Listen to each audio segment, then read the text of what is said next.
Parfois, les moments qui changent, une vie passe inaperçue, comme un souffle dans le vent.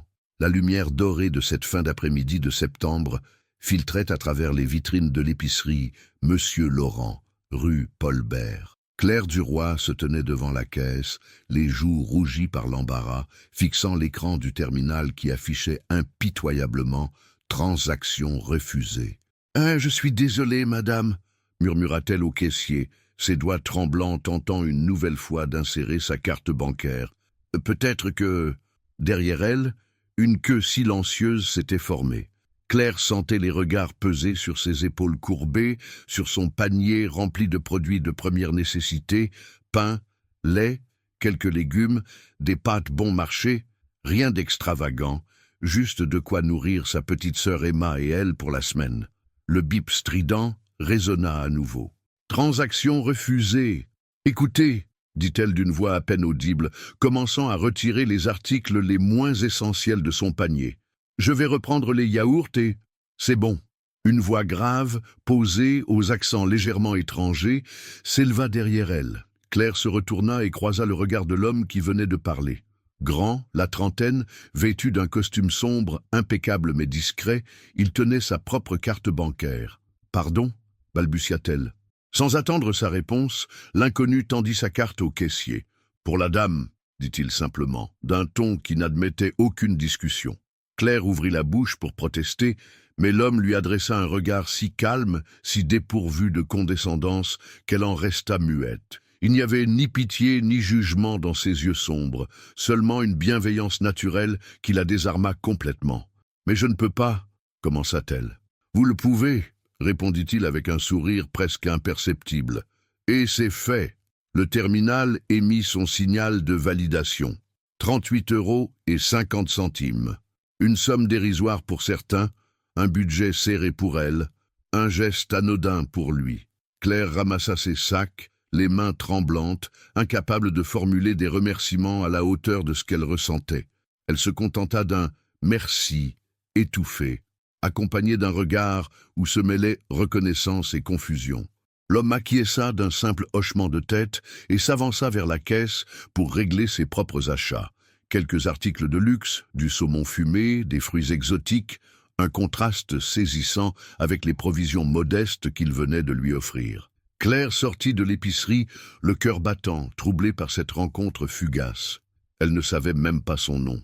Qui était cet homme élégant qui avait agi comme si payer les courses d'une inconnue était la chose la plus naturelle du monde? Ce qu'elle ignorait, c'est que Rachid Al-Mansour, héritier de l'une des plus importantes familles de Dubaï, venait de vivre le premier moment authentique depuis son arrivée en France. Après des mois de réunions aseptisées et de relations d'affaires calculées, ce geste spontané avait réveillé en lui quelque chose qu'il pensait avoir perdu, l'humanité simple des connexions vraies. En rentrant dans sa demeure de Montchatte, une élégante maison de maître rénovée qu'il louait le temps de son séjour français, Rachid ne pouvait chasser de ses pensées l'image de cette femme aux cheveux châtains tirés en chignon simple, aux vêtements modestes mais propres, qui avait affronté l'humiliation avec tant de dignité. Il ne savait pas encore qu'elle était Claire Duroy, celle qui, 3 fois par semaine, nettoyait sa maison en son absence. Celle qui rangeait ses affaires avec un soin méticuleux, celle qui laissait parfois un léger parfum de lavande dans les pièces qu'elle entretenait. Le destin venait de tisser le premier fil d'une histoire qui bouleverserait leurs 2 mondes. Abonnez-vous à la chaîne pour plus d'histoires incroyables et commentez de quelle ville et de quel pays vous nous regardez. Dans le silence des maisons vides, les âmes se révèlent par les détails qu'elles laissent derrière elles. Claire poussa la lourde porte en chêne de la demeure de Montchat, ses clés tintant doucement dans le silence matinal.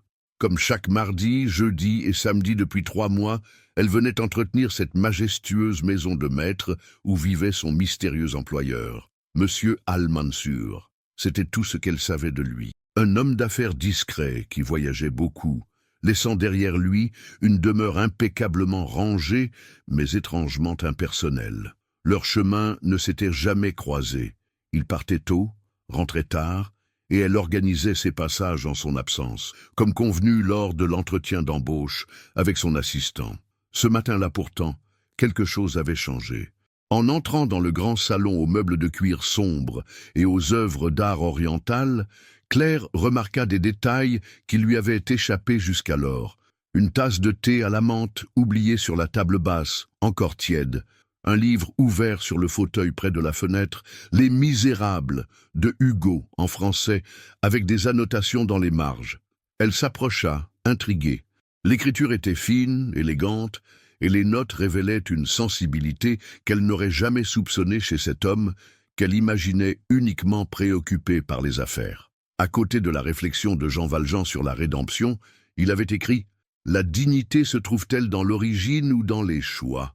Claire referma délicatement le livre, troublée par cette découverte intime.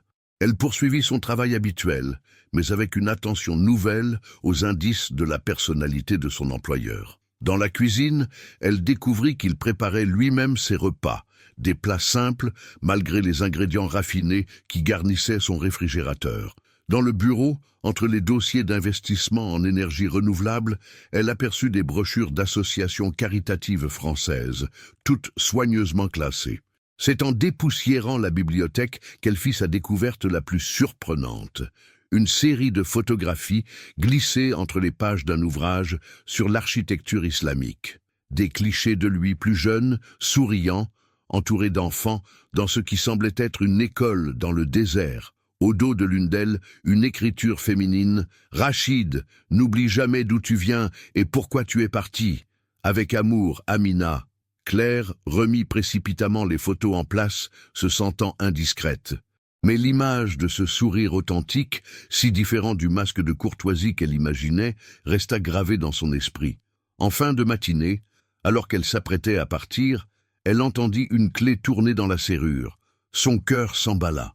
Jamais M. Al-Mansour ne rentrait si tôt. Elle se figea dans l'entrée, son sac de nettoyage à la main, ne sachant si elle devait se cacher ou se présenter. Les pas résonnèrent sur le parquet ciré. Claire retint son souffle. « Bonjour », dit une voix grave qu'elle reconnut immédiatement. Elle se retourna lentement et se retrouva face à l'homme de l'épicerie.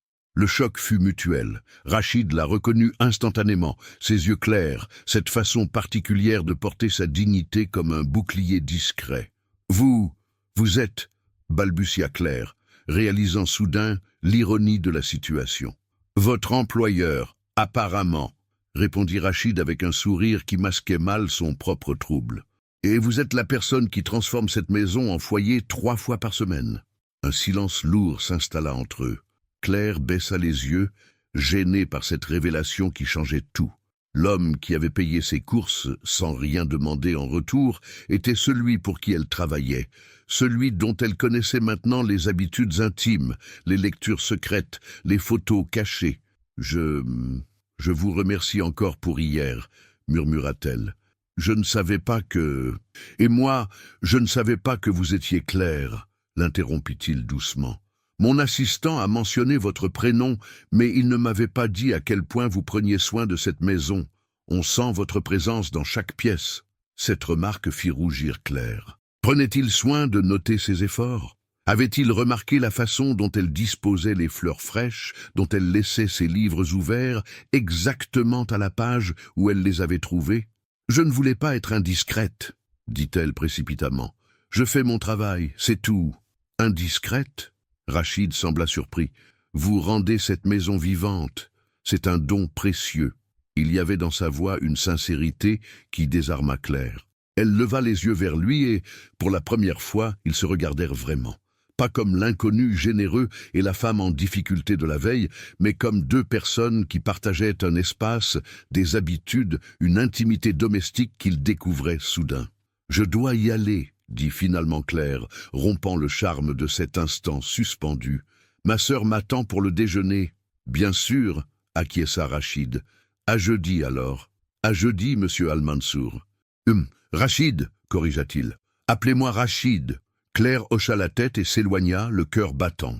Derrière elle, Rachid resta immobile dans l'entrée, respirant encore le parfum de lavande qu'elle laissait toujours dans son sillage, comprenant enfin d'où venait cette douceur qui l'accueillait chaque soir à son retour. Le destin venait de lever le voile sur leurs identités respectives, mais le mystère de ce qui naissait entre eux ne faisait que commencer. entre deux âmes qui se reconnaissent. Les silences parlent plus fort que les mots. Emma Duroy, 17 ans, observait sa grande sœur avec l'acuité particulière des adolescents qui perçoivent les changements avant même que les adultes en prennent conscience. Depuis 3 jours, Claire semblait ailleurs, perdue dans des pensées qu'elle ne partageait pas. « Tu es bizarre », déclara Emma en croquant dans sa tartine, installées toutes deux dans la petite cuisine de leur appartement de la Croix-Rousse. « Tu souris dans le vide et tu oublies de sucrer ton café. » Claire sursauta, réalisant qu'elle fixait sa tasse depuis plusieurs minutes sans la boire. « Je ne suis pas bizarre, je réfléchis, c'est tout. »« À ton patron mystérieux ?» Emma arqua un sourcil espiègle. « Celui que tu n'avais jamais vu et qui s'avère être... » « Comment tu l'as décrit déjà? Grand, élégant, avec des yeux intelligents ?»« Je n'ai jamais dit ça, » protesta Claire, rougissant malgré elle. « Non, mais c'est ce que tu pensais, » rétorqua Emma avec la franchise cruelle de son âge. « Allez Claire, raconte-moi. Il s'est passé quelque chose, c'est évident. » Claire hésita. Comment expliquer à sa petite sœur l'étrange alchimie de cette rencontre? Comment décrire ce moment de reconnaissance mutuelle, cette connexion silencieuse qui semblait dépasser les circonstances de leur rencontre? Il a été gentil, finit-elle par dire, plus gentil que nécessaire. Les hommes riches sont souvent gentils avec les jolies femmes, remarqua Emma avec un cynisme qui fit mal à Claire. Ça ne veut pas dire grand-chose. Ce n'était pas ça, s'insurgea Claire, plus vivement qu'elle ne l'aurait voulu. Il ne savait même pas qui j'étais à l'épicerie, et quand on s'est rencontrés chez lui, il n'y avait rien de calculé dans son attitude. Emma posa sa tartine et étudia le visage de sa sœur avec attention. « Tu l'aimes bien ?» Ce n'était pas une question. Claire ouvrit la bouche pour nier, puis la referma. Que ressentait-elle exactement pour Rachid Al-Mansour? De la curiosité certainement, de la reconnaissance pour sa générosité. Mais il y avait autre chose, quelque chose de plus profond qui l'inquiétait. « Je ne le connais pas, » dit-elle finalement. « Et nos mondes sont incompatibles. »« Depuis quand tu crois au monde incompatible ?» rétorqua Emma. « Toi qui m'as toujours dit que les gens valent pour ce qu'ils sont, pas pour ce qu'ils possèdent. » Claire n'eut pas le temps de répondre. Elle devait partir pour son autre emploi. 3 après-midi par semaine, elle aidait Madame Rousseau, une veuve de 80 ans, avec les courses et le ménage. Un travail moins bien payé que chez Rachid, mais tout aussi nécessaire pour boucler leur fin de mois. En traversant Lyon ce matin-là, Claire ne put s'empêcher de penser aux paroles de sa sœur. Emma avait raison sur un point. Elle avait toujours cru que la valeur d'une personne ne se mesurait pas à son compte en banque. Alors pourquoi se sentait-elle si troublée par l'intérêt apparent de Rachid? Peut-être parce qu'elle avait peur de se tromper sur ses intentions, peur de briser l'équilibre fragile de sa vie ordonnée, peur surtout de découvrir qu'elle commençait à compter sur ces moments d'échange silencieux qu'ils partageaient désormais. De son côté, Rachid terminait une réunion avec les investisseurs français de son projet d'énergie solaire dans les banlieues lyonnaises. Mais son esprit dérivait sans cesse vers l'image de Claire, vers la façon dont elle avait rougi quand il lui avait demandé de l'appeler par son prénom. Monsieur Al-Mansour, son assistant Julien le rappela à la réalité. « Les documents pour Dubaï sont prêts. Votre père souhaite une réponse avant vendredi concernant le mariage avec mademoiselle Al-Zahra. » Rachid se raidit. Leila Al-Zahra, fille d'une famille influente d'Abu Dhabi. Alliance stratégique arrangée depuis des années par leurs familles respectives. Un mariage de convenance qui lui assurerait une position encore plus solide dans l'empire familial, mais qui signifierait aussi la fin de toute liberté personnelle. « Dites à mon père que j'ai besoin de plus de temps, » répondit-il sèchement. « Le projet européen nécessite toute mon attention. » Julien acquiesça, habitué aux reports successifs de son patron concernant cette question délicate. Mais ce jour-là, pour la première fois, Rachid se demanda si ce temps qu'il réclamait n'était pas motivé par autre chose qu'un simple désir d'indépendance. L'après-midi même, en rentrant plus tôt que d'habitude, il découvrit Claire dans son bureau, époussetant délicatement ses livres. Elle sursauta en l'entendant arriver. « Pardon, je pensais que vous rentriez plus tard », dit-elle, s'écartant instinctivement de l'étagère. « Ne vous excusez pas, » répondit Rachid, remarquant qu'elle avait remplacé les fleurs fanées de son vase par de nouveaux iris violets. Ces fleurs sont magnifiques. Où les trouvez-vous? Au marché Saint-Antoine, répondit Claire, surprise par sa question. Le fleuriste garde toujours les plus belles pour la fin de journée. Il les vend moins cher. Vous connaissez bien Lyon? J'y suis née, dit-elle avec une fierté discrète. Ma famille vit ici depuis 3 générations. Et vous? Dubaï doit vous manquer. Rachid s'appuya contre l'encadrement de la porte, créant une intimité nouvelle dans cet espace qu'il partageait habituellement à distance. Parfois, admit-il, mais pas autant que je l'aurais cru. La France m'apprend des choses sur moi-même. Lesquelles? La question avait échappé à Claire, trop directe, trop personnelle. Elle rougit immédiatement. Pardon, ça ne me regarde pas. Si, ça vous regarde, répondit Rachid avec une douceur qui la surprit. Vous faites partie de ce que j'apprends. Le silence qui suivit était chargé d'implications qu'aucun des deux n'osait explorer. Claire serrait son chiffon entre ses mains, troublée par l'intensité du regard de Rachid. Lui se demandait comment une femme qu'il connaissait à peine pouvait révéler en lui des aspects de sa personnalité qu'il ignorait. « Je ferais mieux de terminer », murmura finalement Claire. « Ma sœur m'attend. » « Votre sœur. » Rachid se redressa, intéressé. « Vous vivez ensemble ?»« Emma a 17 ans, » expliqua Claire, reconnaissante de ce terrain plus sûr. « Je m'occupe d'elle depuis longtemps. Elle passe son bac cette année. »« C'est une grande responsabilité, » observa Rachid. « Elle a de la chance de vous avoir. »« C'est moi qui ai de la chance, » corrigea Claire. « Elle me rappelle pourquoi je me bats. » Ces mots touchèrent Rachid plus profondément qu'il ne s'y attendait. Quand avait-il bataillé pour quelque chose qui en valait vraiment la peine? Quand avait-il eu une raison de se lever le matin qui ne soit pas liée aux attentes des autres? « Claire !» dit-il impulsivement alors qu'elle s'apprêtait à sortir.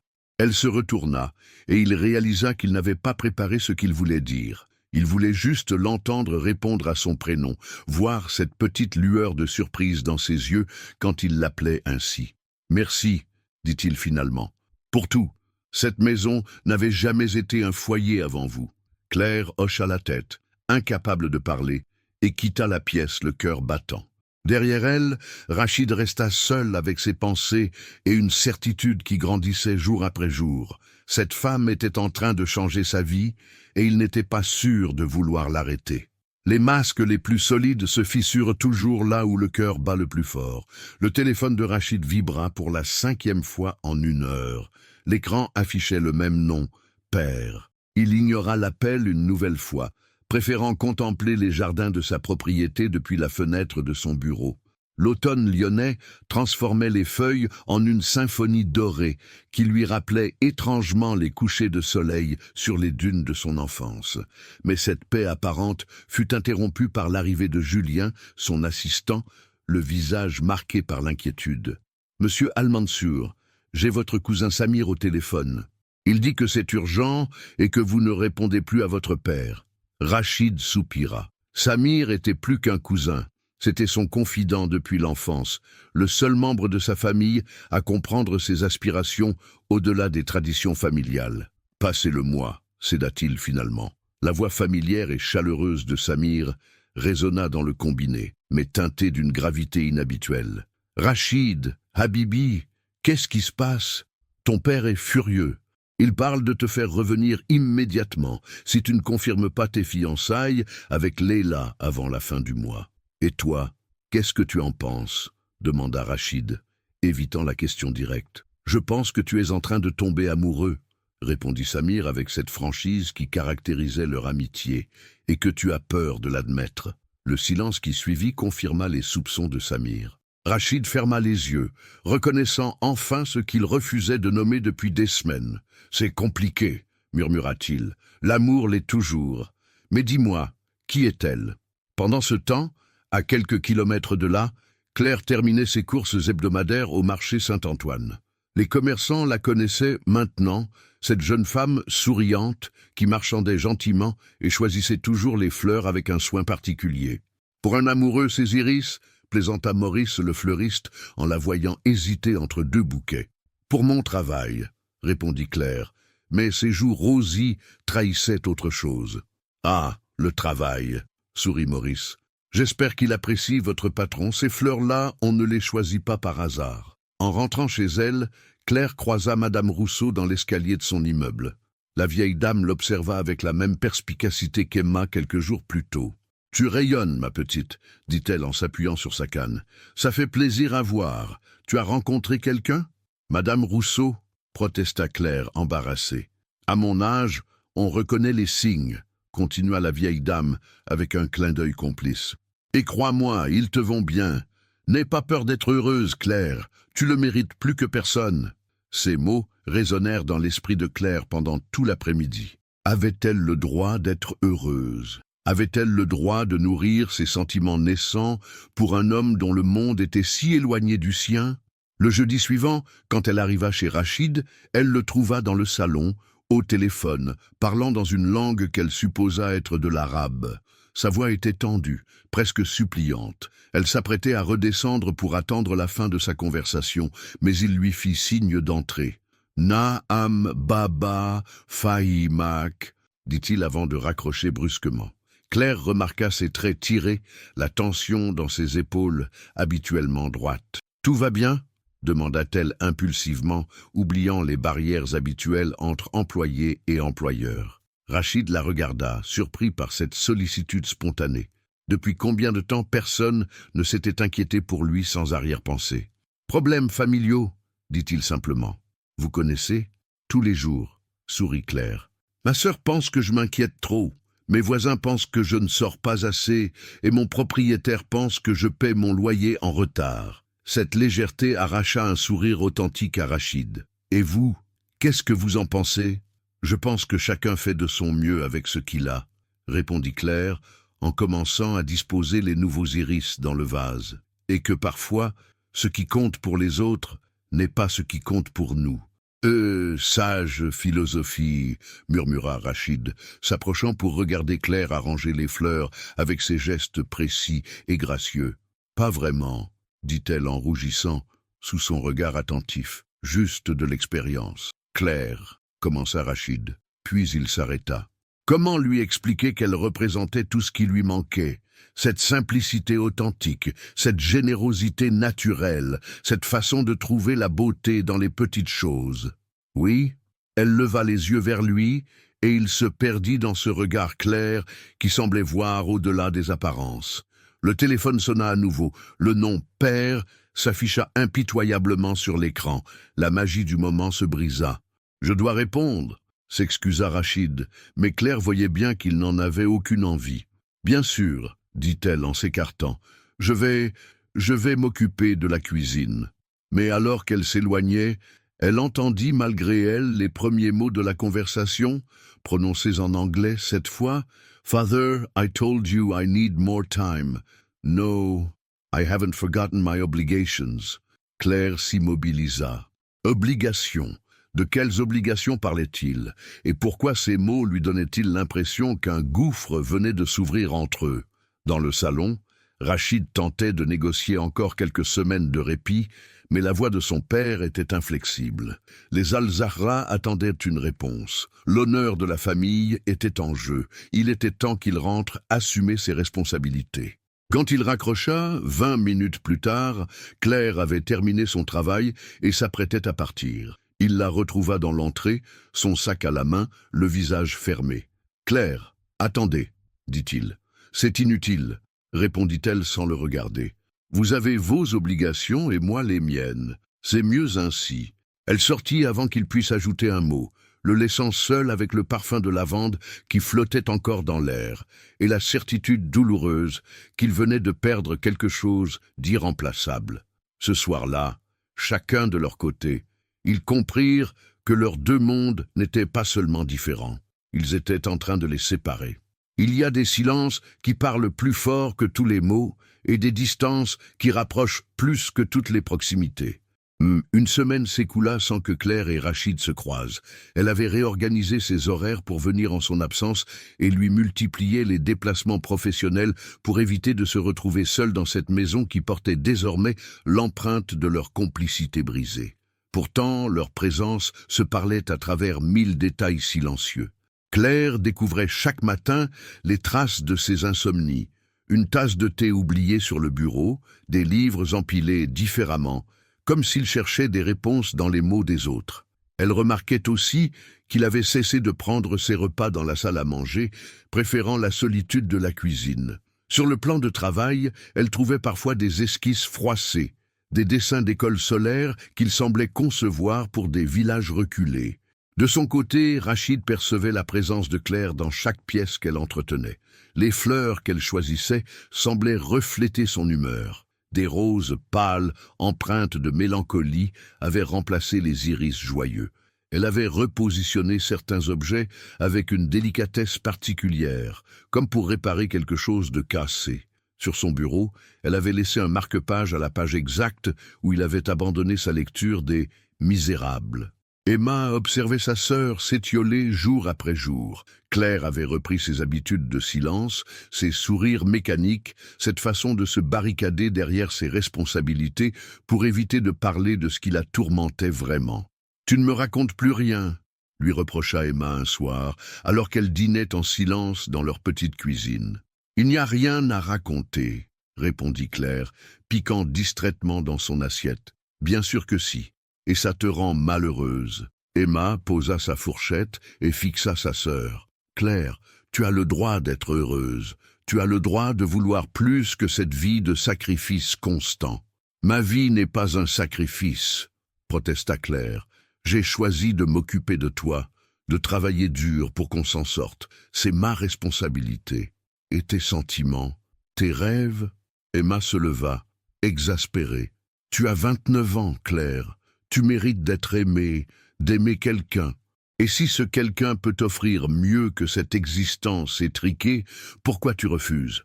Parce que ce n'est pas si simple, » explosa Claire, libérant enfin la tension accumulée. « Parce qu'on ne vit pas dans un conte de fées. Les hommes comme lui n'épousent pas les femmes comme moi. Ils ont des obligations, des fiançailles arrangées, des héritages à préserver. » Le silence qui suivit fut lourd de révélations. Emma comprit enfin l'ampleur du dilemme de sa sœur. « Tu l'aimes » dit-elle simplement. Claire ferma les yeux, incapable de nier plus longtemps l'évidence. « Oui, et c'est pour ça que je dois m'éloigner. » Pendant ce temps, dans sa demeure de Montchat, Rachid recevait la visite inattendue de Samir, arrivé de Dubaï par le premier vol disponible.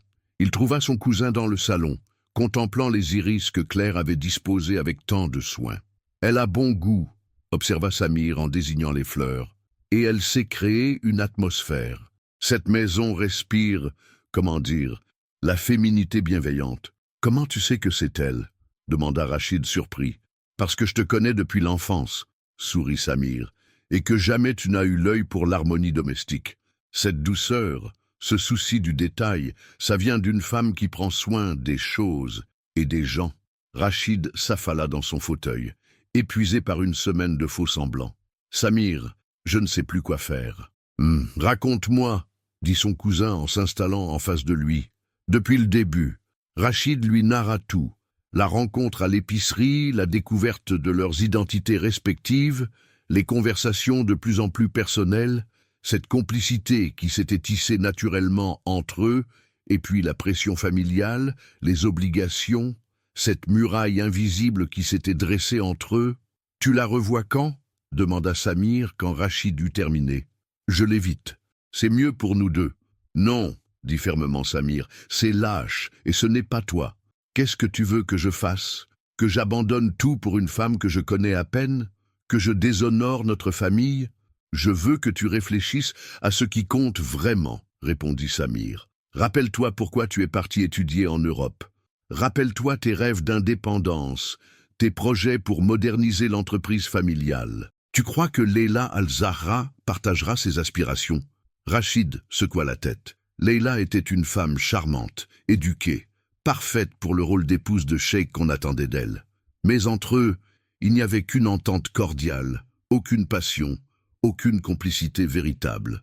Et elle, cette Claire, continua Samir. Comment elle réagit à tes projets? Rachid repensa à leur conversation, à la façon dont Claire s'intéressait sincèrement à ses dessins d'école solaire, à ses questions pertinentes sur l'impact social de ses investissements. Elle comprend, admit-il. Elle pose les bonnes questions. Elle voit plus loin que le profit. Alors arrête de fuir, conclut Samir. Parle-lui. Explique-lui la situation. Si elle éprouve les mêmes sentiments que toi, vous trouverez une solution ensemble. Et si elle ne veut pas se battre pour nous, alors au moins tu sauras. Mais Rachid, l'amour véritable mérite qu'on prenne des risques. Tu ne peux pas passer ta vie à te demander « et si ?» Le lendemain matin, Rachid prit sa décision. Il attendrait Claire, quelle que soit l'heure de son arrivée. Il était temps de cesser de jouer à cache-cache avec leurs sentiments. Mais quand midi sonna, sans qu'elle apparaisse, il comprit qu'elle aussi avait fait un choix. Elle avait décidé de mettre fin à cette histoire avant qu'elle ne commence vraiment. L'ironie du sort voulait qu'au même moment, Claire se tenait devant la grille de sa propriété, le cœur battant, rassemblant le courage d'aller sonner à sa porte. Elle avait réfléchi toute la nuit aux paroles d'Emma, à ses propres sentiments, à cette chance unique de bonheur qui s'offrait peut-être à elle. Mais en voyant une élégante voiture avec chauffeur stationné devant la maison, en apercevant par la fenêtre un homme en costume sombre qui parlait avec Rachid, elle réalisa que son monde à lui continuait de tourner sans elle. Elle fit demi-tour, se persuadant qu'elle avait eu raison de vouloir garder ses distances. Ni l'un ni l'autre ne sut qu'ils avaient failli se retrouver ce jour-là, que leur destinée s'était frôlée à quelques minutes près, que leur cœur battait au même rythme de l'autre côté d'une porte qu'aucun des deux n'avait osé franchir. Le destin a parfois besoin d'un coup de pouce du hasard pour révéler ce que les cœurs n'osent avouer. Le parc de la Tête d'Or s'étendait sous un ciel d'octobre teinté de mélancolie, ses feuilles dorées dansant dans la brise automnale. Claire avait pris l'habitude de s'y promener après ses journées de travail, trouvant dans cette immensité verte un réconfort que son petit appartement ne pouvait plus lui offrir. Ce dimanche-là, elle marchait sans but précis, Emma à ses côtés. Sa sœur tentait de la distraire en lui racontant les derniers potins du lycée, mais Claire n'écoutait qu'à moitié, perdue dans ses pensées. « Tu sais quoi ?» déclara soudain Emma en s'arrêtant près du lac. « Je vais te dire quelque chose qui va te faire réagir. J'ai postulé pour une prépa à Paris. » Claire se figea, sortant brutalement de sa rêverie. « Quoi ? Mais Emma, on avait dit qu'on ferait nos études à Lyon pour que tu puisses continuer à t'occuper de moi, » termina Emma. « Exactement. Sauf que j'ai 17 ans, Claire, pas 7, et que tu utilises mes études comme prétexte pour ne pas vivre ta vie. » « Ce n'est pas un prétexte, » protesta Claire. « Ah, c'est ma responsabilité. Après la mort de maman. Maman voulait qu'on soit heureuse, » l'interrompit Emma avec une maturité soudaine. « Toutes les deux, pas que tu sacrifies ton bonheur pour le mien. » Elles continuèrent leur promenade en silence, chacune perdue dans ses réflexions. C'est alors qu'Emma s'exclama soudain. « Mais c'est lui !» Claire leva les yeux et sentit son cœur s'arrêter. À une centaine de mètres, près de la roseraie, Rachid se tenait debout, immobile, contemplant les dernières roses de la saison. Il était seul, vêtu d'un simple pull noir et d'un jean, si différent de l'homme d'affaires en costume qu'elle connaissait. « Vas-y !» chuchota Emma en poussant doucement sa sœur. « Le hasard vous offre cette chance. Ne la gâche pas. »« Je ne peux pas, » murmura Claire, paralysée par l'émotion. « Et s'il ne veut pas me parler ? Et si vous continuez à vous éviter éternellement ?» rétorqua Emma. « Claire, parfois il faut avoir le courage d'aller vers ce qui nous fait peur. » Pendant ce temps, Rachid avait lui aussi aperçu la silhouette familière de Claire. Son cœur s'emballa, mais il resta immobile, incertain de la réaction qu'aurait la jeune femme s'il s'approchait. Les derniers jours avaient été un enfer de doutes et de regrets. Samir était reparti à Dubaï en lui promettant de gagner du temps avec la famille, mais Rachid savait que ce répit ne durerait pas éternellement. Ce fut finalement Emma qui prit l'initiative. Sans prévenir sa sœur, elle se dirigea vers Rachid d'un pas décidé. Claire, paniquée, la suivit en essayant de la retenir. « Bonjour », dit Emma avec l'aplomb de sa jeunesse en s'arrêtant devant Rachid. « Vous êtes Rachid, n'est-ce pas ? Je suis Emma, la sœur de Claire. » Rachid, surpris par cette approche directe, sourit malgré lui. « Bonjour, Emma. Claire m'a parlé de vous. »« Vraiment ?» Emma jeta un regard complice à sa sœur qui venait de les rejoindre, rouge de confusion. « Et qu'est-ce qu'elle vous a dit ?»« Qu'elle était très fière de vous, » répondit Rachid, son regard glissant vers Claire, « et qu'elle vous aimait plus que tout au monde. » Un silence gêné s'installa. Claire n'osait regarder Rachid en face, troublée par sa présence inattendue, par ce contexte si différent de leur environnement habituel. « Bon, » déclara Emma avec un sourire malicieux, « je vais aller nourrir les canards. Ils ont l'air affamés. Prenez votre temps. » Et avant que Claire puisse protester, Emma s'éloigna, les laissant seuls face à face pour la première fois depuis leur dernière confrontation. « Elle est directe, » observa Rachid avec amusement. « Elle est impossible, » soupira Claire, mais sa voix trahissait sa tendresse pour sa sœur. « Je suis désolé, elle. »« Ne vous excusez pas, » l'interrompit doucement Rachid. « J'avais envie de vous voir. J'espérais que... » Il s'interrompit, cherchant ses mots. « Claire, nous devons parler. »« Je ne crois pas que ce soit une bonne idée, » répondit-elle en évitant son regard. « Vous avez vos obligations. Et moi ? » « Non, mes obligations, » répéta Rachid avec une amertume qu'elle ne lui connaissait pas. « Vous savez ce que sont ces obligations, Claire ? Un mariage arrangé avec une femme que je respecte mais que je n'aime pas. Une vie tracée d'avance où chaque décision est prise par d'autres. Une existence dorée mais vide de sens. » Cette franchise brutale fit tressaillir Claire. Elle leva enfin les yeux vers lui et fut frappée par la vulnérabilité qu'elle lut dans son regard. « Alors, pourquoi ?»« commença-t-elle. « Parce que j'ai eu peur, » admit Rachid. « Peur de vous entraîner dans un monde qui pourrait vous blesser, peur de ne pas être assez fort pour vous protéger des conséquences, peur de découvrir que ce que je ressentais n'était pas partagé. » Ils marchèrent lentement le long de l'allée, leurs pas s'accordant naturellement, comme s'ils avaient toujours marché ensemble. « Et maintenant ?» demanda Claire d'une voix si basse qu'il dut se pencher pour l'entendre. « Maintenant, je sais que vivre sans vous est pire que tous les défis que nous pourrions affronter ensemble, » répondit Rachid en s'arrêtant près d'un banc isolé. « Claire, regardez-moi. » Elle obéit, et il vit dans ses yeux la même émotion qui l'habitait depuis des semaines. « Ce que nous ressentons, » continua-t-il, « c'est rare, précieux. J'ai voyagé dans le monde entier, rencontré des centaines de personnes, mais jamais je n'ai éprouvé cette connexion, cette certitude que quelqu'un comprend qui je suis vraiment, au-delà des titres et des apparences. »« Rachid, » murmura Claire, les larmes aux yeux. « Je sais que c'est compliqué, » poursuivit-il. « Je sais que nos mondes sont différents, mais je crois aussi que l'amour véritable peut surmonter ces différences, si vous acceptez de vous battre avec moi. » Le mot « amour » flotta entre eux comme une promesse et un défi. Claire ferma les yeux, sentant ses dernières résistances s'effriter. « J'ai peur, » avoua-t-elle enfin. « Peur de ne pas être à la hauteur de votre monde. Peur que vous vous lassiez de moi quand la nouveauté sera passée. Peur de perdre qui je suis dans votre univers. » Rachid s'approcha d'elle, si près qu'elle pouvait sentir son parfum discret, cette odeur de santal qui lui était devenue si familière. « Vous ne perdrez jamais qui vous êtes, » dit-il, avec une conviction absolue. « C'est précisément qui vous êtes qui m'a fait tomber amoureux. Votre authenticité, votre générosité, votre force tranquille, c'est vous qui m'avez rappelé qui je voulais être. » Au loin, Emma observait la scène en retenant son souffle, priant pour que sa sœur ait enfin le courage d'accepter le bonheur qui s'offrait à elle. « Claire, » reprit Rachid prenant délicatement ses mains dans les siennes, « voulez-vous me donner une chance, nous donner une chance ?» Pour toute réponse, Claire serra ses mains plus fort, et pour la première fois depuis des semaines, elle sourit d'un sourire qui illumina tout son visage. Le premier pas vers leur avenir commun venait d'être franchi. L'amour naissant ressemble à une danse. Il faut apprendre les pas de l'autre, sans perdre son propre rythme.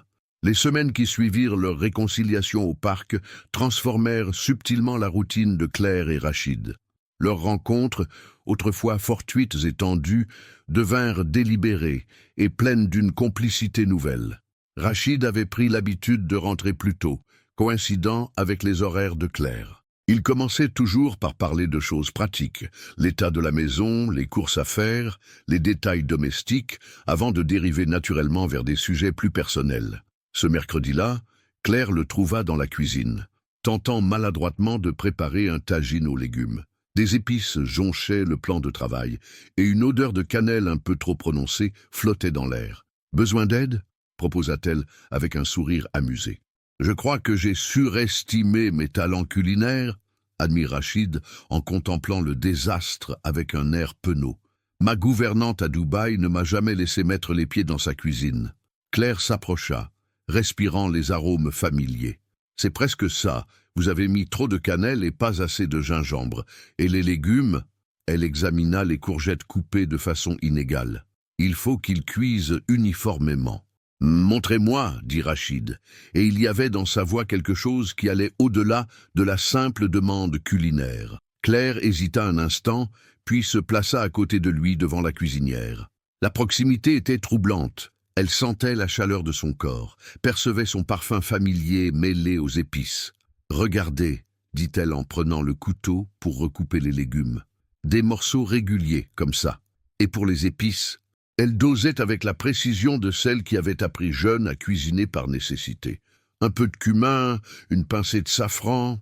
Rachid observait ses gestes précis, gracieux, la façon dont elle transformait ce chaos culinaire en quelque chose d'harmonieux. « Où avez-vous appris ?»« Avec ma mère, » répondit Claire, une note de mélancolie dans la voix.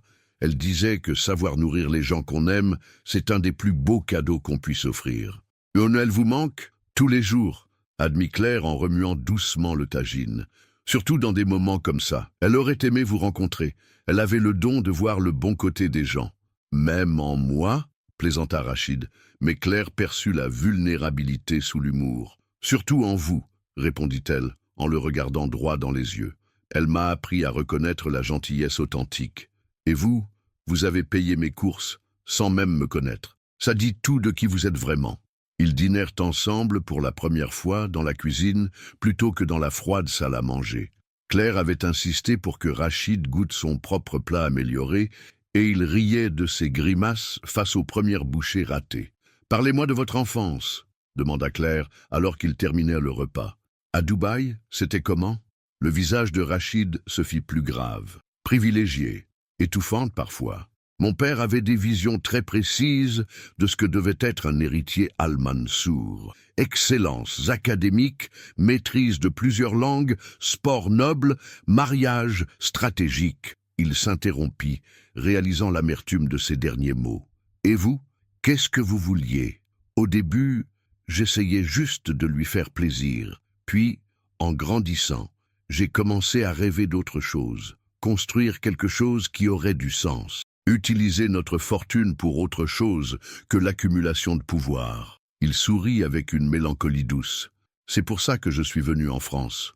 Mon projet d'énergie solaire pour les communautés défavorisées, c'était ma façon de concilier devoir familial et aspiration personnelle. Et maintenant, j'ai découvert qu'il y avait quelque chose que je voulais encore plus, dit-il en la regardant intensément.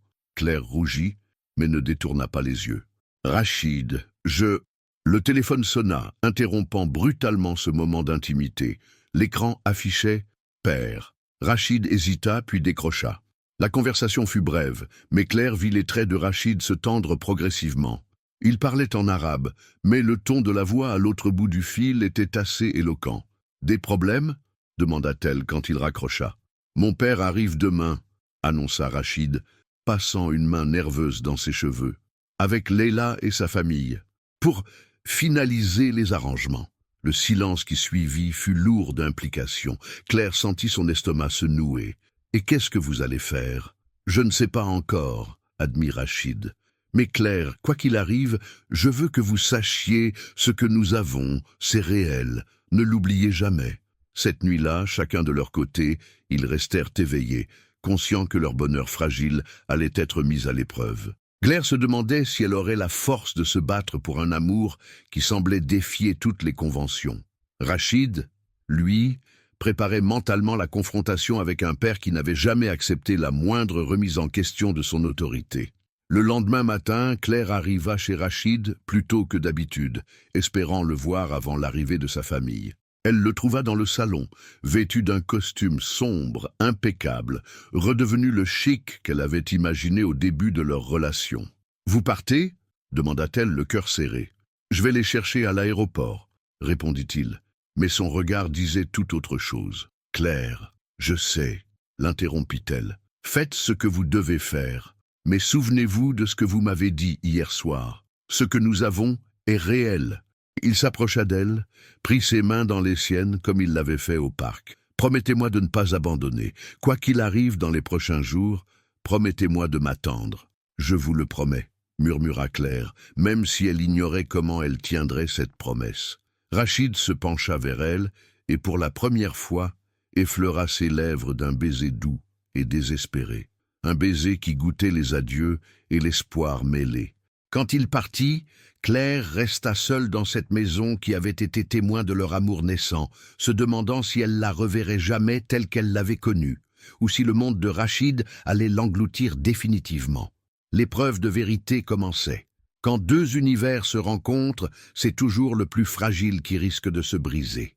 La demeure de Montchat s'était transformée en quelques heures. Des voitures de luxe avec chauffeurs stationnaient dans l'allée, et Claire aperçut par les fenêtres des silhouettes élégantes, évoluant dans les salons qu'elle connaissait si bien.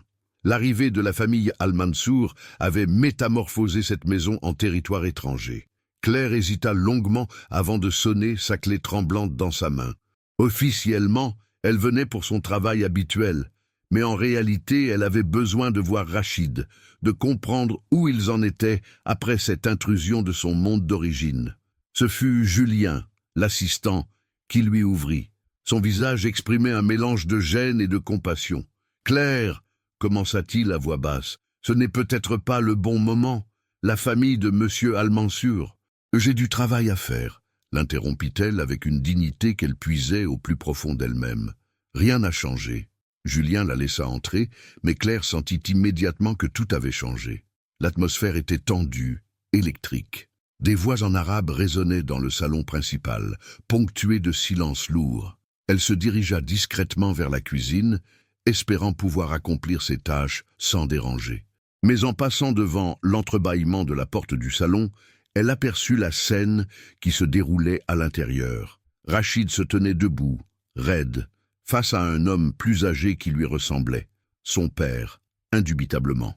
À côté d'eux, une jeune femme d'une beauté saisissante, vêtue d'un ensemble de créateurs, observait l'échange avec une élégance détachée. « Leila Al-Zahra », comprit Claire, le cœur se serrant. « Tu nous fais perdre notre temps, Rachid », disait le père en anglais, sa voix portant l'autorité de celui qui n'a jamais été contredit. « Les Al-Zahra ont été patients.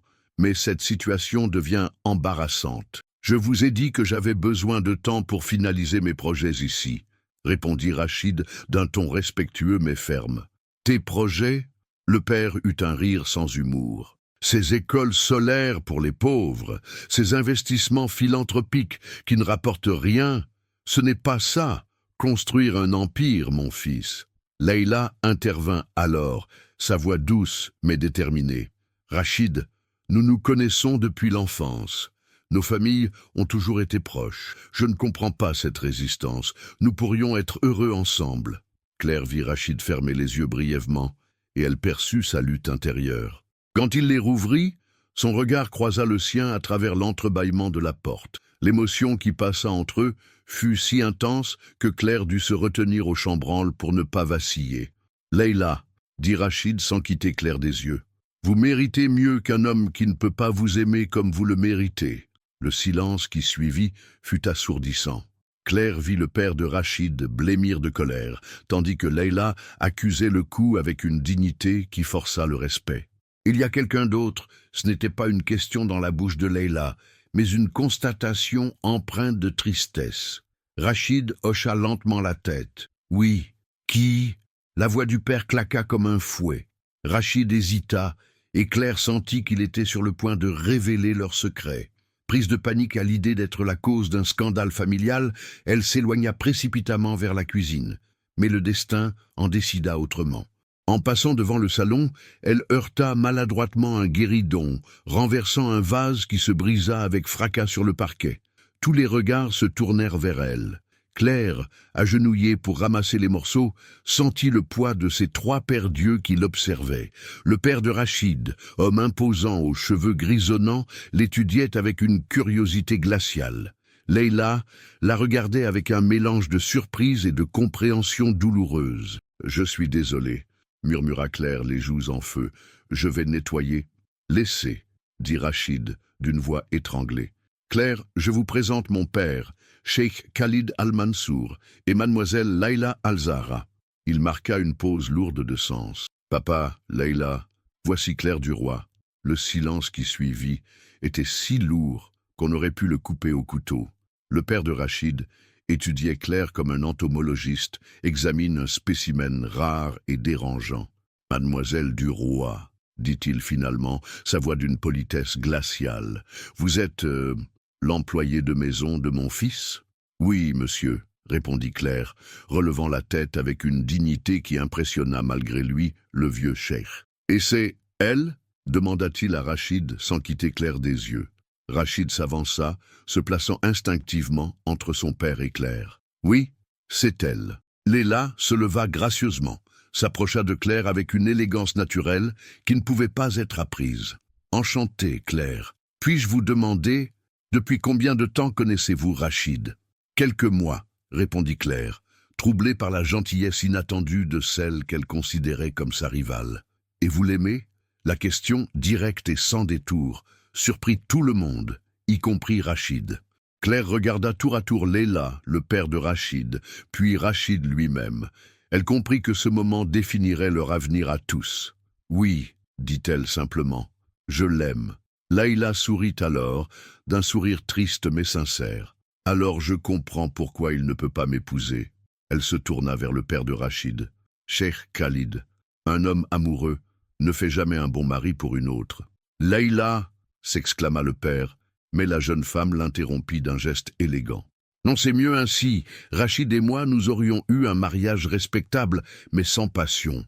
Lui mérite d'être heureux, et moi aussi. » Elle se dirigea vers la sortie, puis se retourna une dernière fois vers Claire. « Prenez soin de lui, et faites-lui comprendre qu'on peut être un bon fils et un homme libre à la fois. » Après son départ, le face-à-face entre Rachid, son père et Claire devint encore plus intense.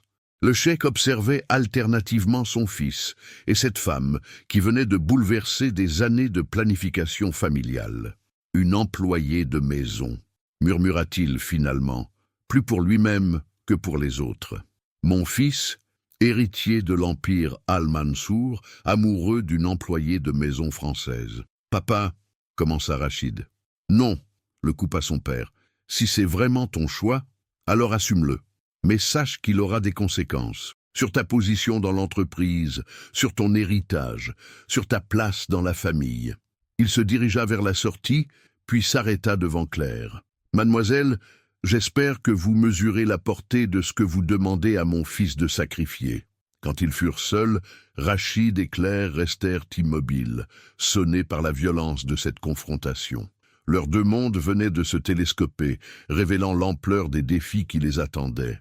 « Claire, » dit finalement Rachid d'une voix brisée, « je suis désolé, vous n'auriez jamais dû vivre ça. »« Non, » répondit-elle en s'approchant de lui, « c'était nécessaire. Maintenant, au moins, nous savons à quoi nous en tenir. » Elle prit ses mains dans les siennes, comme il l'avait fait tant de fois. « La question est, sommes-nous prêts à nous battre pour nous ?» Rachid la regarda, cette femme extraordinaire qui venait d'affronter sa famille avec tant de courage et de dignité, et il sut que sa réponse déterminerait le reste de sa vie. Il arrive que choisir l'amour ressemble à un saut dans le vide, mais c'est parfois le seul chemin vers la vérité. Les 3 jours qui suivirent la confrontation furent les plus difficiles que Claire et Rachid aient jamais vécus. Ils ne s'étaient pas revus depuis que le père de Rachid avait quitté la maison de Monchat en claquant la porte, emmenant avec lui l'ultimatum qui hantait désormais leur nuit. Soit Rachid rentrait immédiatement à Dubaï pour épouser une femme de son rang, soit il perdait sa place dans l'empire familial. Claire avait repris ses horaires d'évitement, venant nettoyer la maison en l'absence de Rachid. Mais les traces de sa présence inquiète étaient partout. Des tasses de café froid oubliées sur son bureau, des livres empilés sans ordre, une ambiance de désolation qui imprégnait chaque pièce. Emma observait sa sœur s'étioler jour après jour, rongée par la culpabilité et l'incertitude. « Tu ne peux pas continuer comme ça », lui dit-elle ce jeudi soir, en la trouvant prostrée devant sa fenêtre, regardant sans voir les lumières de Lyon. « Ça fait 3 jours que tu ne manges pas, que tu ne dors pas. » « Je réfléchis, » murmura Claire, « à ce que son père m'a dit. Est-ce que j'ai le droit de lui demander de sacrifier sa famille, son héritage, toute sa vie pour moi ?»« Et lui ?» rétorqua Emma. « Est-ce qu'il a le droit de te demander de l'attendre sans savoir ce qu'il va décider ?» Claire n'eut pas le temps de répondre. Son téléphone vibra. Un message de Rachid. « Retrouvez-moi au parc, près du lac. S'il vous plaît, j'ai pris ma décision. » Le cœur de Claire s'emballa. Elle attrapa son manteau et sortit en courant, laissant Emma seule avec ses interrogations. Le parc de la Tête d'Or était désert, en cette soirée d'automne. Claire trouva Rachid assis sur le banc où ils s'étaient réconciliés quelques semaines plus tôt. Il regardait l'eau sombre du lac, ses épaules voûtées par le poids de ses réflexions. « Rachid ?» Elle s'approcha prudemment, redoutant ce qu'elle allait entendre. Il leva les yeux vers elle et elle fut frappée par son expression. Il y avait de la tristesse, mais aussi une détermination nouvelle qu'elle ne lui connaissait pas. « Claire, » dit-il en se levant, « j'ai parlé à mon père. J'ai pris ma décision. » Elle retint son souffle, se préparant au pire. « Je renonce à mon héritage, » annonça-t-il simplement. « À ma place dans l'entreprise familiale, à mon titre, à tout ce qui fait de moi un Al-Mansour aux yeux du monde. » Claire chancela, comme si elle avait reçu un coup. « Non, Rachid, vous ne pouvez pas, à cause de moi, vous ne pouvez pas, pas à cause de vous, l'interrompit-il en prenant ses mains. Pour vous, nuance importante, et surtout, pour moi, pour l'homme que je veux être. Mais votre famille, votre père, mon père, Rachid sourit avec une amertume douce. Mon père m'a dit quelque chose d'intéressant aujourd'hui. Il m'a dit que si j'étais prêt à tout abandonner pour une femme, alors soit j'étais fou, soit cette femme valait tous les sacrifices. Claire écarquilla les yeux. Il a dit ça? Pas exactement comme ça, admit Rachid avec un sourire plus authentique. Mais c'était l'idée. Et puis, il y a eu autre chose. Il fouilla dans sa poche et en sortit une lettre froissée. Samir m'a envoyé ça. Une lettre de ma grand-mère, celle qui m'a élevé quand j'étais petit. Elle est très malade, Claire. Et elle m'a écrit pour me dire qu'elle était fière de moi, qu'elle avait toujours su que je suivrais mon cœur plutôt que les conventions. La voix de Rachid se brisa légèrement. Elle m'a dit qu'elle avait épousé mon grand-père par amour, contre l'avis de sa famille, et que ça avait été la plus belle décision de sa vie. Elle m'a donné sa bénédiction, Claire, pour vous, pour nous. Claire sentit les larmes monter. Et votre père? Il accepte? Disons qu'il ne s'y oppose plus activement, répondit Rachid diplomatiquement. Il m'a donné 1 an. 1 an pour prouver que je peux réussir par moi-même, construire quelque chose de valable sans l'empire familial. Si j'y arrive, il reconsidérera sa position. Et si vous n'y arrivez pas, alors nous vivrons avec l'amour et sans la fortune, dit Rachid en caressant tendrement le visage de Claire. Est-ce que ça vous fait peur? Claire réfléchit à cette question. Toute sa vie, elle avait vécu avec peu de moyens, mais beaucoup d'amour. Elle avait appris que le bonheur ne se mesurait pas en euros, mais en moments partagés, en gestes tendres, en projets construits ensemble. « Non, » répondit-elle finalement, « ça ne me fait pas peur. Mais Rachid, êtes-vous sûr, vraiment sûr? Parce que moi, je peux vivre sans luxe, sans titre, sans reconnaissance sociale. J'ai toujours vécu comme ça. Mais vous ?» Rachid la prit dans ses bras, la serrant contre lui comme s'il voulait qu'elle ressente la sincérité de ses mots à travers son étreinte. « Claire, ces derniers mois avec vous m'ont appris quelque chose d'essentiel. Toute ma vie, j'ai cherché le sens, la purpose, l'accomplissement. Je les ai trouvés avec vous, pas dans votre statut social, pas dans ce que vous pourriez m'apporter matériellement, mais dans qui vous êtes. Votre bonté, votre courage, votre façon de voir la beauté dans les petites choses. » Il s'écarta légèrement pour plonger son regard dans le sien. « Avec vous, je suis l'homme que j'ai toujours voulu être. Sans vous, Je ne suis qu'un riche héritier qui joue à être philanthrope. Et maintenant, demanda Claire, le cœur battant, maintenant, nous construisons ensemble. J'ai des économies personnelles suffisantes pour lancer ma propre entreprise d'énergie durable. J'ai des contacts, des compétences, des idées, et j'ai vous. C'est plus que suffisant pour commencer. Rachid se mit soudain à genoux devant elle, sous les arbres dépouillés du parc. Claire hoqueta de surprise. « Claire du roi », dit-il d'une voix solennelle mais emplie d'émotion, « voulez-vous m'épouser?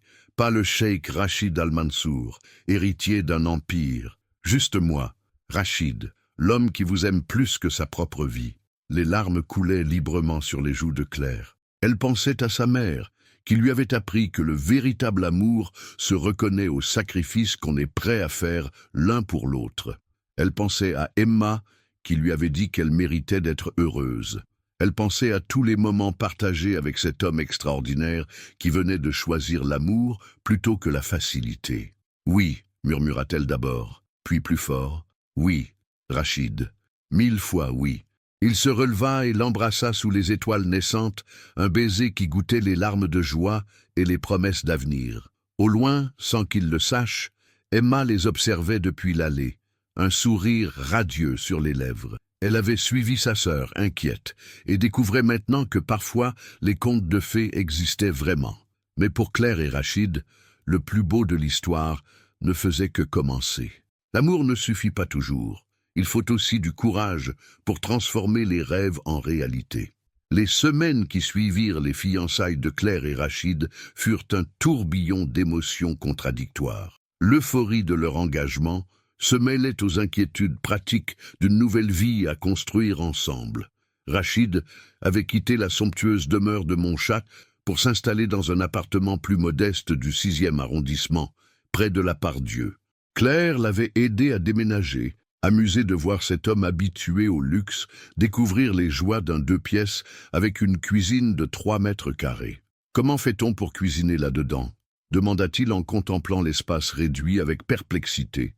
« Avec imagination » répondit Claire en riant, et en se coordonnant. « Regardez » Elle lui montra comment optimiser chaque centimètre, comment ranger intelligemment, comment transformer ce petit espace en un foyer chaleureux. Rachid l'observait avec admiration, découvrant une nouvelle facette de la personnalité de Claire, sa capacité d'adaptation, son ingéniosité, sa façon de créer de la beauté même dans la simplicité. Mais les défis ne tardèrent pas à se manifester. Le premier vint de façon inattendue, sous la forme d'un article dans un magazine People lyonnais. Quelqu'un avait photographié Claire et Rachid lors de leur promenade au parc et le journal avait titré « Le cheikh milliardaire et sa Cendrillon française, scandale ou conte de fées ». Claire découvrit l'article en faisant ses courses au marché Saint-Antoine. Maurice, le fleuriste, lui tendit le magazine avec un air embarrassé. « Ma petite, » dit-il doucement, « il y a des gens qui parlent, des choses pas très gentilles. Ne les écoutez pas, vous valez mieux que tout leur commérage. » En rentrant chez elle, Claire lut l'article avec un mélange de colère et d'humiliation. Le journaliste spéculait sur les motivations de leur relation, insinuant que Claire était une opportuniste et que Rachid traversait une crise de la quarantaine. Les photos les montraient dans des moments intimes, volés, qui devenaient sordides sous la plume malveillante du rédacteur. Emma trouva sa sœur en larmes sur le canapé, le magazine froissé à ses pieds. « Ce ne sont que des mots », dit-elle en s'asseyant à côté de Claire, « des mots de gens qui ne vous connaissent ni l'un ni l'autre. Mais si les gens pensent vraiment ça de moi, sanglota Claire, si tout le monde croit que je suis avec lui pour son argent, alors ils sont idiots, répondit fermement Emma. Et Rachid le sait bien, lui, c'est son opinion qui compte, non? Le soir même, Rachid arriva chez Claire avec une mine sombre. Il avait lu l'article, lui aussi, et sa colère était palpable. « Je vais porter plainte », annonça-t-il sans préambule. « Diffamation, atteinte à la vie privée. Ces journalistes vont payer pour... » « Non, l'interrompit Claire, ça ne ferait qu'empirer les choses. Plus on se défend, plus on alimente les rumeurs. Alors quoi? On laisse faire? On laisse ces vautours salir votre réputation ?» Claire prit ses mains dans les siennes, retrouvant cette force tranquille qui l'avait toujours caractérisée. « On prouve qu'ils ont tort, par nos actes, par notre amour, par la vie qu'on va construire ensemble. » Rachid la regarda avec une admiration renouvelée. « Comment faites-vous pour être si forte? J'ai appris que la vraie force, ce n'est pas de frapper plus fort que les autres, » répondit Claire. « C'est de continuer à marcher malgré les obstacles. » Le deuxième défi vint quelques jours plus tard, sous la forme d'un appel de Julien, l'ancien assistant de Rachid. Plusieurs investisseurs s'étaient désistés du projet d'énergie solaire après avoir appris le scandale familial et la rupture avec l'empire Al-Mansour. « Ils disent qu'ils n'ont plus confiance en votre stabilité, » expliqua Julien avec embarras. « Certains pensent que vos choix personnels remettent en question votre jugement professionnel. » Rachid raccrocha, abattu. Claire le trouva dans la cuisine, fixant son téléphone avec amertume. « Des problèmes ?» demanda-t-elle. « Mon projet tombe à l'eau, avoua-t-il. Sans ces investisseurs, je n'ai pas les fonds nécessaires pour lancer l'entreprise.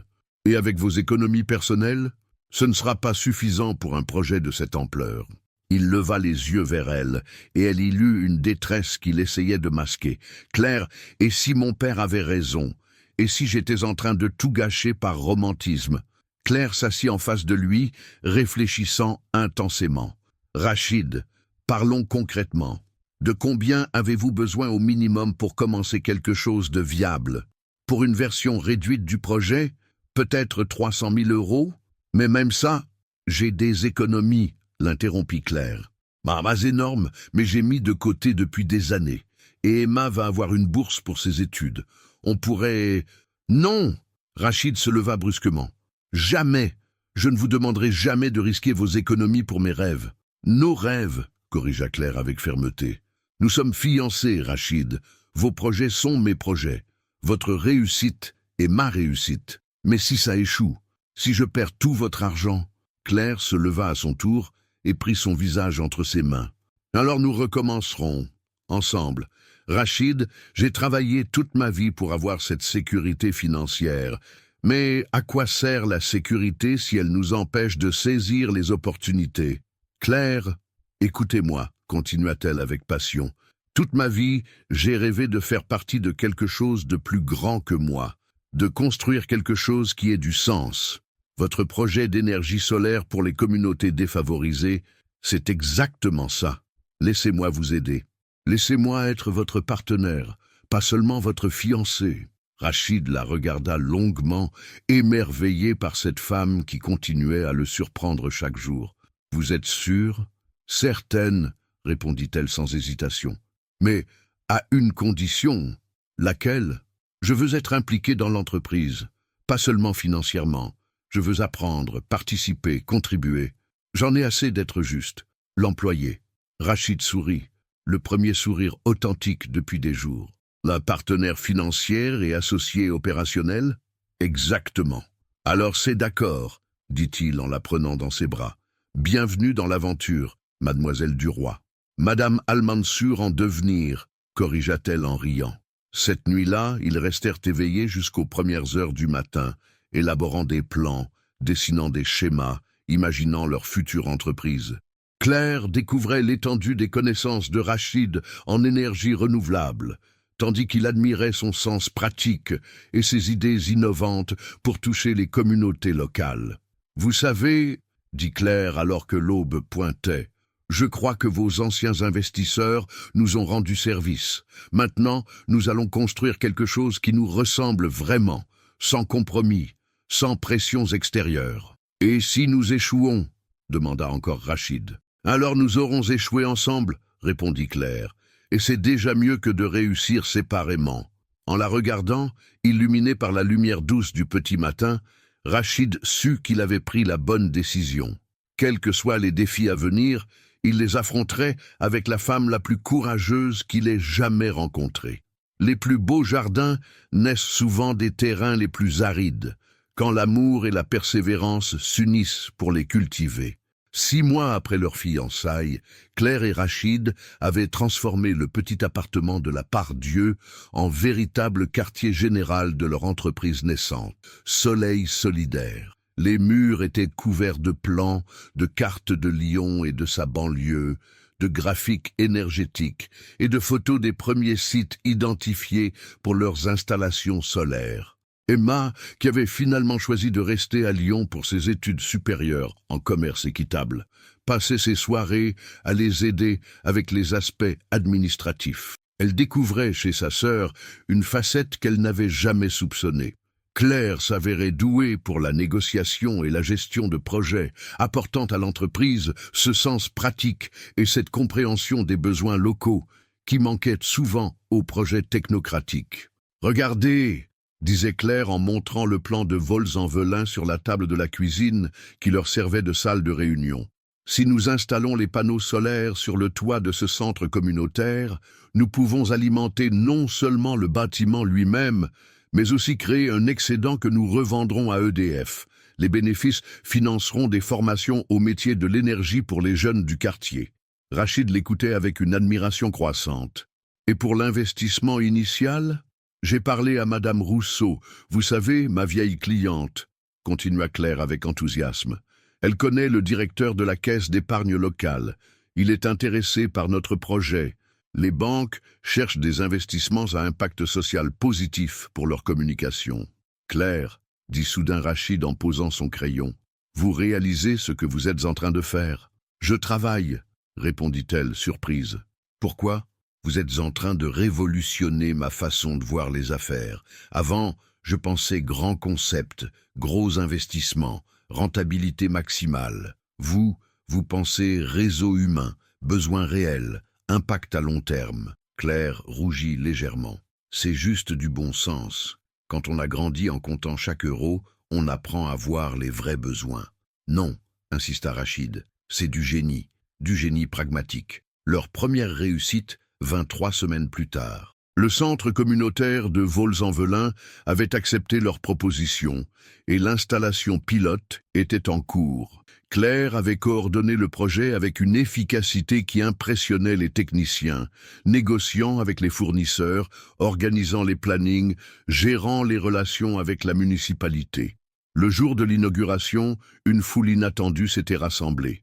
Les habitants du quartier, curieux de cette innovation, côtoyaient les représentants de la mairie et quelques journalistes locaux attirés par l'originalité du projet. « Qui aurait cru ?» murmura Emma à l'oreille de sa sœur, « que la petite employée de maison deviendrait chef d'entreprise. »« Qui aurait cru ?»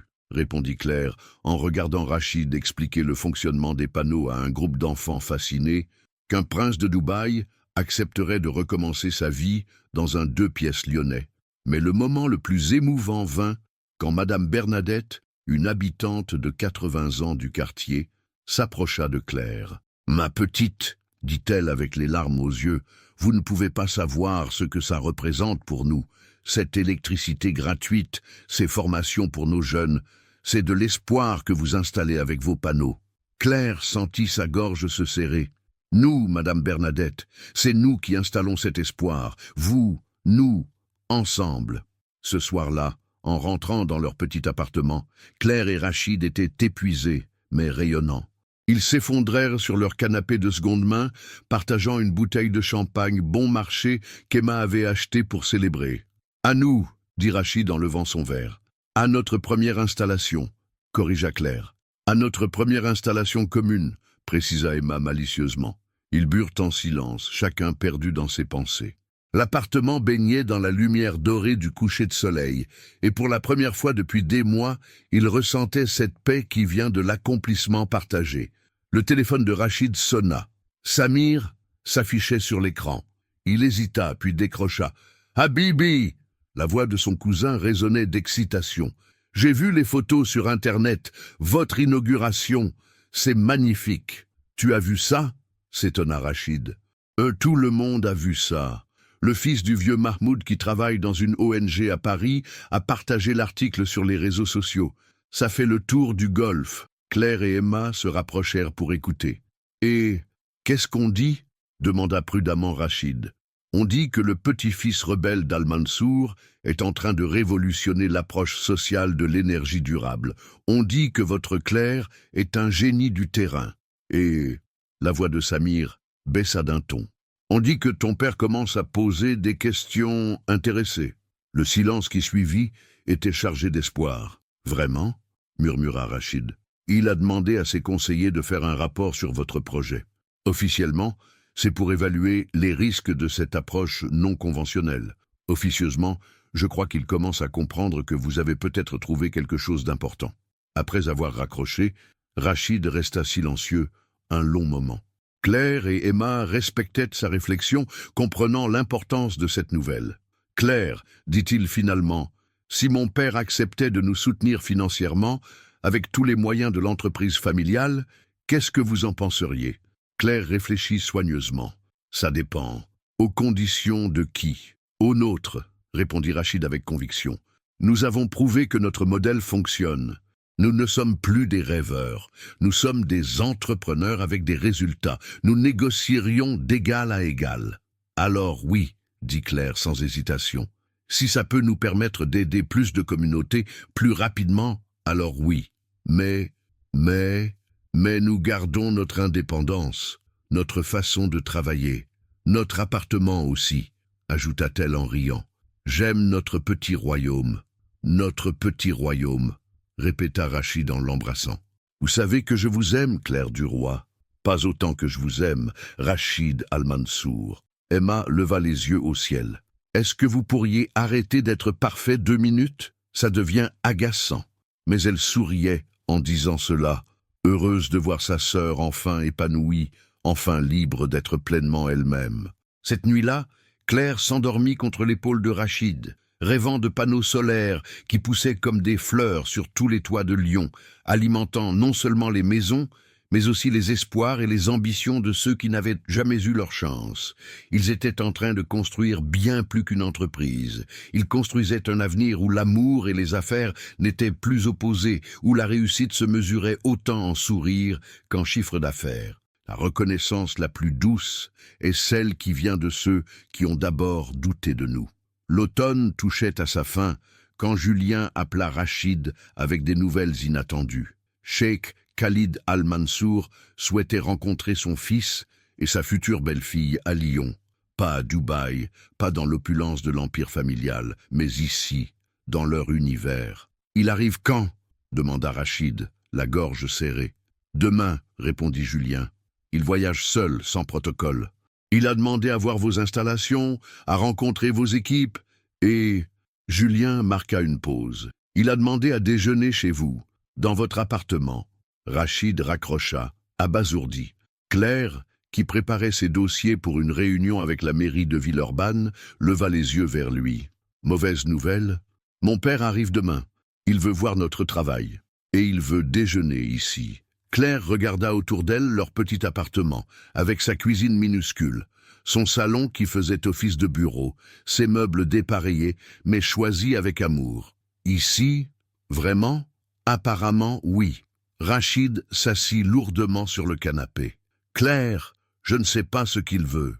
Si c'est pour me convaincre de revenir ou pour comprendre ce que nous avons construit. » termina Claire, avec plus d'optimisme qu'elle n'en ressentait réellement. « Rachid, nous n'avons rien à cacher. Notre travail parle pour nous, notre amour aussi. » Le lendemain matin, ils se levèrent avant l'aube pour préparer l'appartement et organiser la journée.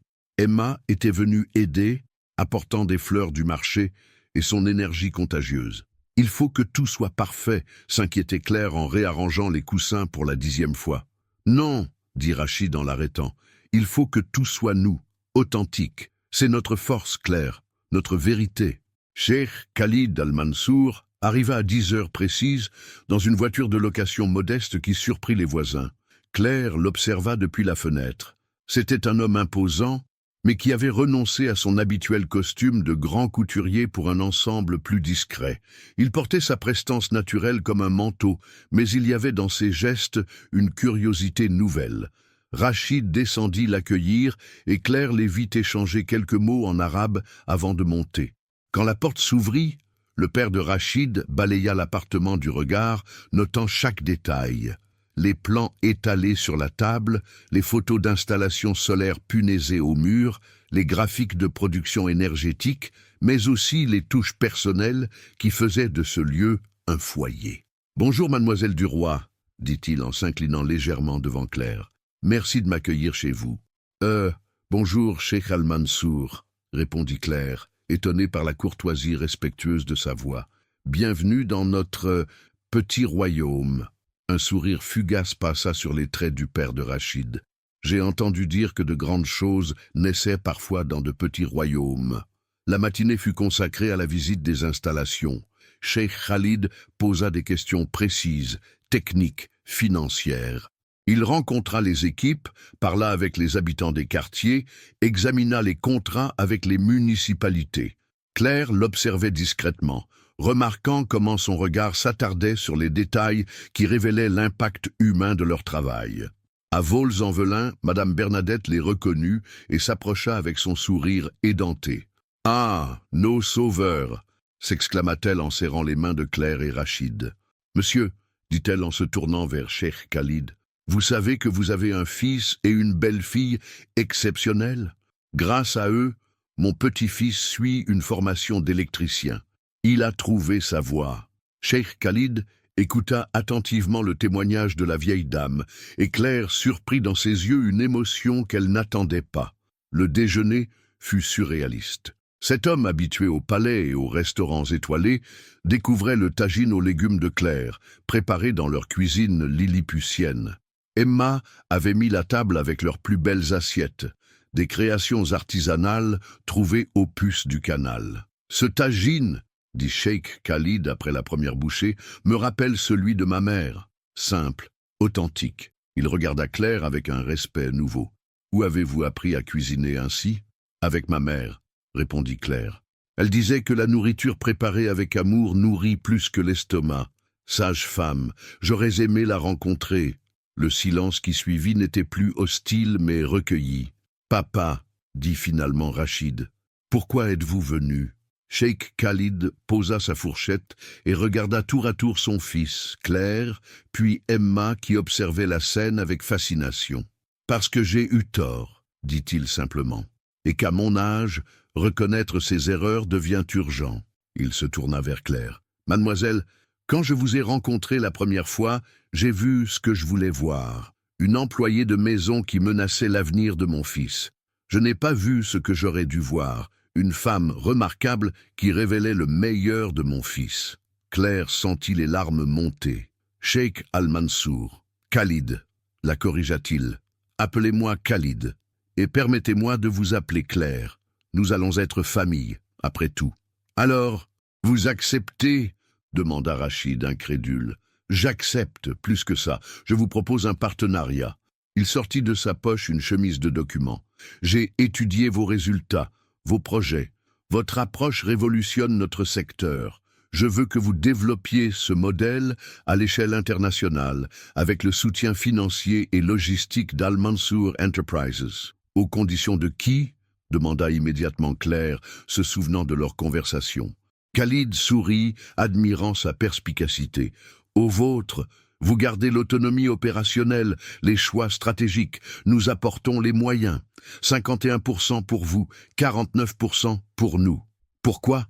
demanda Rachid, encore méfiant. « Parce que vous avez prouvé quelque chose que j'avais oublié, » répondit son père. « Que la vraie richesse ne se mesure pas seulement en profit, mais en impact. Et parce que... » Il regarda Claire avec une affection naissante. « Parce que cette femme a fait de mon fils quelqu'un de meilleur que ce que j'espérais. » Emma, qui n'avait rien dit depuis le début du repas, prit soudain la parole. « Cheikh, Khalid, est-ce que ça veut dire qu'ils vont devenir riches ?»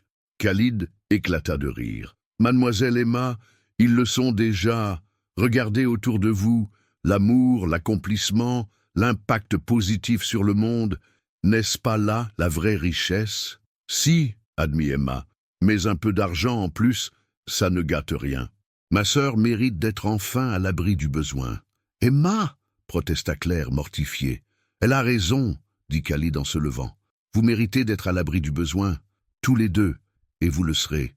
Mais surtout, vous méritez de voir vos rêves se réaliser à grande échelle. » Il serra la main de Rachid, puis, dans un geste qui bouleversa Claire, il prit ses mains dans les siennes. « Bienvenue dans la famille, ma fille, » dit-il avec une émotion sincère. « Prenez soin de mon fils, et laissez-le prendre soin de vous. » Ce soir-là, après le départ de Khalid, Claire et Rachid restèrent longtemps enlacés sur leur canapé, contemplant le contrat de partenariat posé sur la table. « Alors ?» demanda finalement Rachid. « Qu'est-ce que vous en pensez ?»« Je pense, » répondit Claire en souriant, « que nous allons pouvoir aider beaucoup plus de Madame Bernadette, et que votre père est un homme bien, finalement.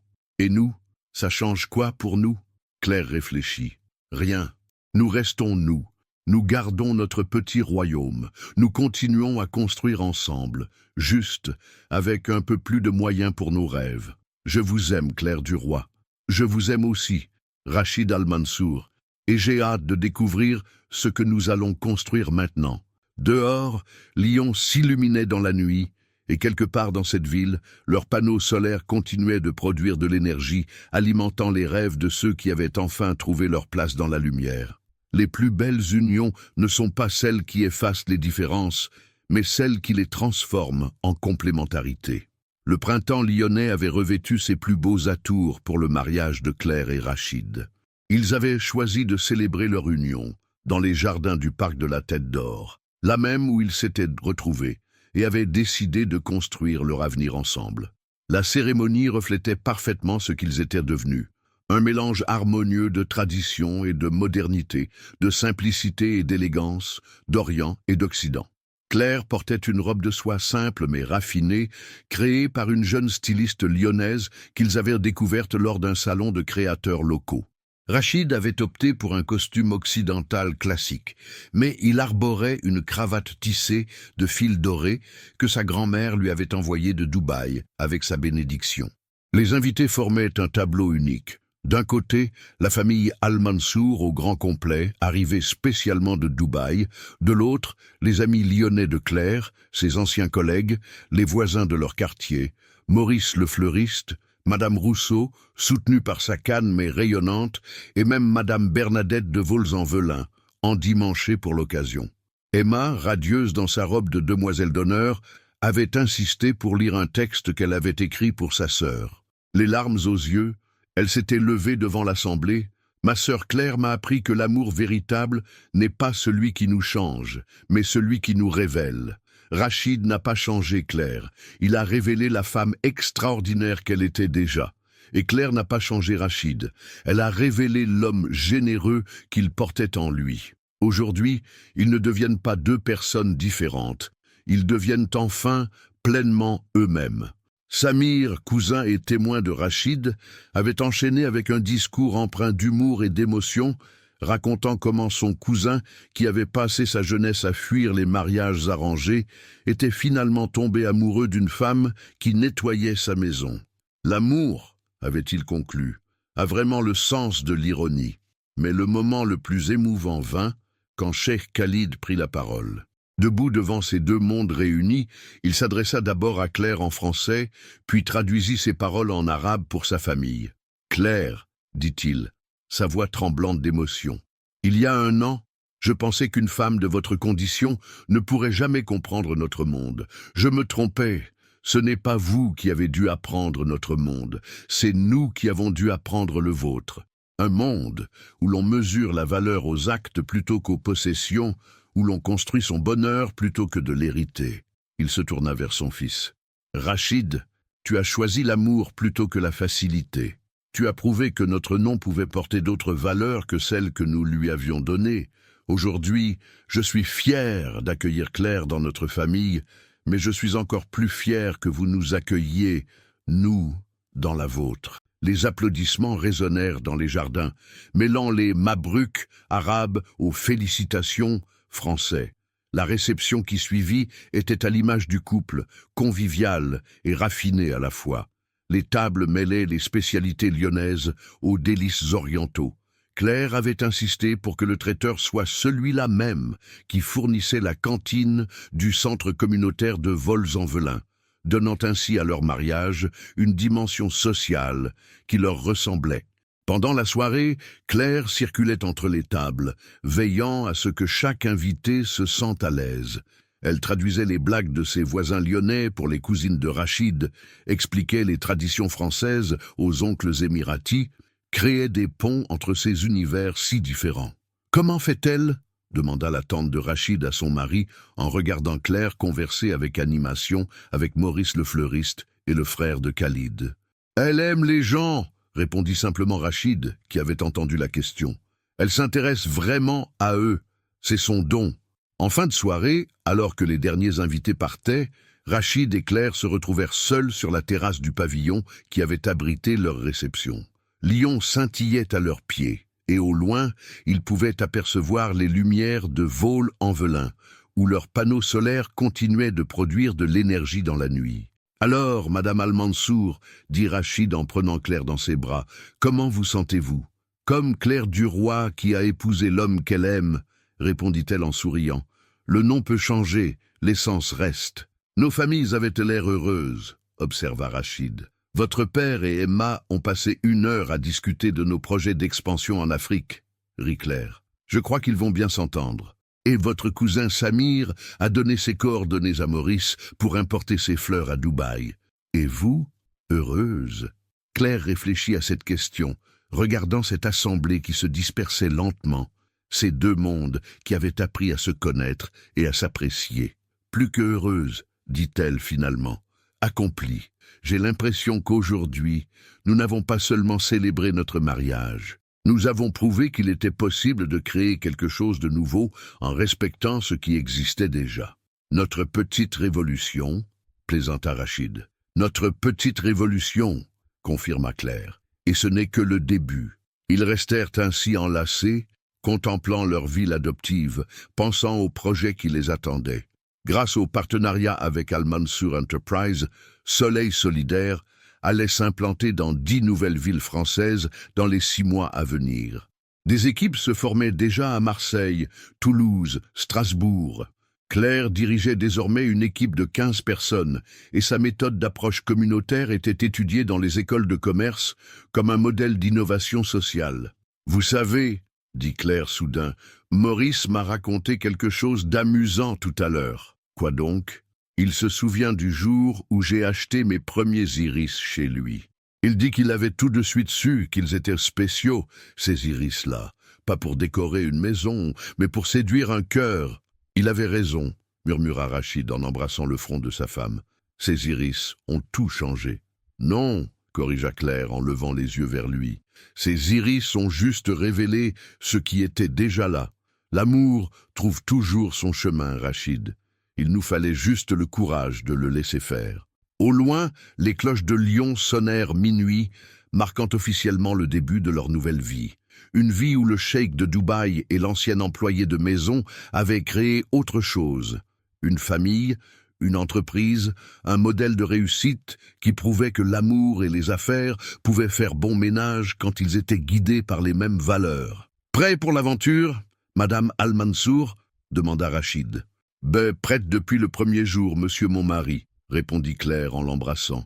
Et quelque part dans Lyon, comme un clin d'œil du destin, les derniers iris du printemps s'épanouirent dans la nuit, témoins silencieux d'un amour qui avait su transformer 2 mondes en un seul. Les plus belles histoires ne se terminent jamais vraiment, elles deviennent le commencement d'autres histoires. 2 ans plus tard. L'appartement de la rue des Capucins baignait dans la lumière dorée de ce dimanche matin de septembre. Claire, installée à la petite table près de la fenêtre, révisait les derniers dossiers pour la conférence internationale sur l'énergie sociale qui aurait lieu la semaine suivante à Paris. Soleil Solidaire était devenu en 2 ans un modèle étudié dans toute l'Europe, et Claire avait été invitée à présenter leur approche devant les ministres de l'énergie de 15 pays. Rachid préparait le petit déjeuner dans leur cuisine, toujours aussi minuscule, refusant obstinément de déménager malgré les moyens que leur apportait désormais leur réussite. « Notre petit royaume », répétait-il à chaque fois que Claire évoquait la possibilité d'un logement plus grand. « C'est ici que tout a commencé, c'est ici que nous resterons. » Emma passa la tête par la porte d'entrée, les bras chargés de croissants encore chauds de la boulangerie d'en bas. Bonjour les tourtereaux, lança-t-elle joyeusement. J'apporte le ravitaillement pour notre petit déjeuner dominical. À 20 ans, Emma rayonnait de cette confiance que donne une jeunesse épanouie. Elle terminait sa 2e année d'école de commerce en alternance chez Soleil Solidaire, jonglant entre ses cours théoriques et sa passion pour le développement communautaire qu'elle avait hérité de sa sœur. Alors, demanda-t-elle en s'installant à table. Prête pour ton grand discours devant les ministres? Nerveuse, admit Claire. Qui aurait cru qu'une ancienne employée de maison se retrouverait un jour à conseiller des gouvernements sur la politique énergétique? Moi, répondirent en chœur Rachid et Emma, faisant rire Claire. Vous savez ce qui me fait le plus plaisir dans cette histoire, continua Emma en tartinant son croissant. Ce n'est pas que vous soyez devenu riche et célèbre, c'est que vous soyez resté vous-même. C'était vrai.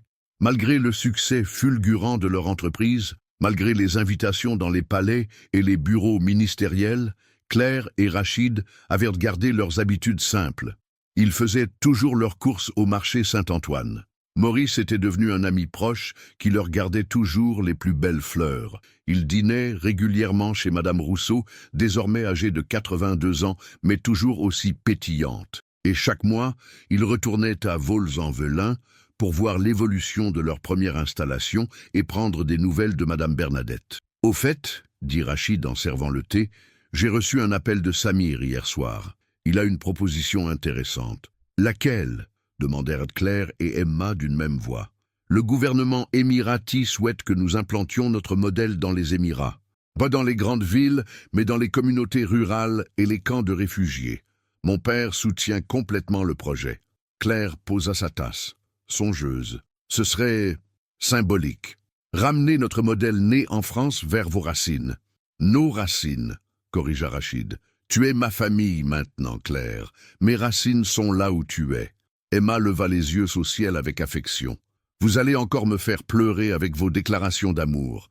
Mais c'est vrai que ce serait beau ce projet, boucler la boucle, en quelque sorte. Après le petit déjeuner, ils décidèrent de faire leur promenade dominicale habituelle au parc de la Tête d'Or. En chemin, ils croisèrent plusieurs personnes qui les reconnurent. Leur histoire avait fait l'objet d'un documentaire diffusé sur France 2, et Claire était régulièrement invitée dans les médias pour parler d'entrepreneuriat social. Madame Al-Mansour, est là une jeune femme. Je suis journaliste au Progrès. Pourriez-vous nous accorder quelques minutes? Nous préparons un article sur les couples franco-arabes qui réussissent. Claire échangea un regard avec Rachid. Ce genre de demande était devenu fréquent, et ils avaient appris à doser leur exposition médiatique. « Bien sûr, accepta Claire, mais pas d'angle conte de fées, s'il vous plaît. Notre histoire, c'est surtout beaucoup de travail et de détermination. Et de l'amour, insista la journaliste. L'amour, c'est ce qui nous a donné le courage de travailler, répondit Rachid. Mais c'est le travail qui a construit notre réussite. En arrivant au parc, ils se dirigèrent instinctivement vers leur banque, celui où Rachid avait demandé Claire en mariage. Une plaque discrète y avait été posée par la mairie, offerte par la famille Al-Mansour, en l'honneur de l'amour qui transforme les vies. « Vous vous souvenez ?»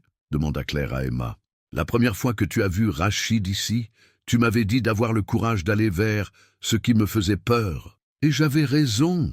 s'exclama Emma. « Mes conseils de petite sœur valent de l'or. » Ils s'installèrent sur le banc, contemplant le lac où quelques cygnes évoluaient paisiblement.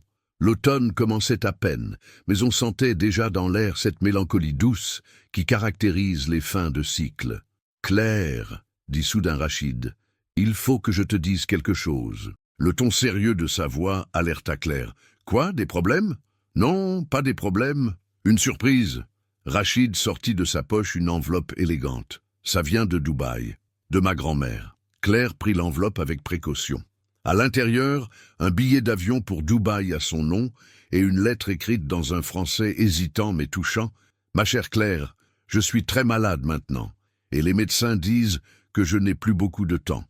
Avant de partir rejoindre mon mari au paradis, j'aimerais rencontrer la femme qui a rendu mon petit-fils si heureux.